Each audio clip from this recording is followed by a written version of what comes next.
In this video, I will be explaining how to find the equation from a rational graph like this one. Now, first thing I had to do is I had to observe the graph, and I found that there were two vertical asymptotes, which are -2 and 4. So I wrote that down.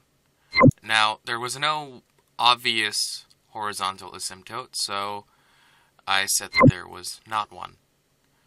And the y-intercept looks to be about 1/2. So that's what I wrote down. And the x-intercepts are where the line crosses the x-axis, and it looks to cross at 2. But because it does not go straight through, it goes in the curve here, I said it would be x2 squared, because it needed to be even. And now that I have all this information, I then put it into what I think the function will begin to look like.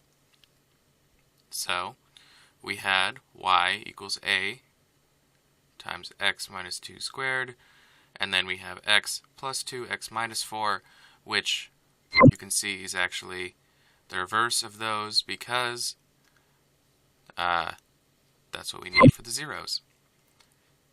And so positive 4 goes to -4, -2 goes to +2, and I need to know what a is so we can know how the y-intercept is factored into the equation. So, the y-intercept is when x equals 0, and since we have an idea of what y must be, we then have 1/2 equals a times 4, because -2 squared is 4, divided by the 2 and -4, or a equals 4 divided by -8, which comes out to -1/2, a equals 1/2. So, anything times -1 equals the positive version of it, so a equals -1, which I then put back into the equation. And I wanted to be sure that I was actually getting the correct graph, so I put it into a graphing software, and it looks about the same.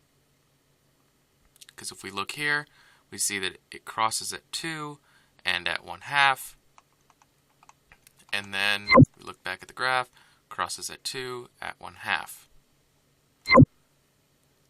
And then there's all my work on the sheet of paper I ended up using. I hope you found this helpful.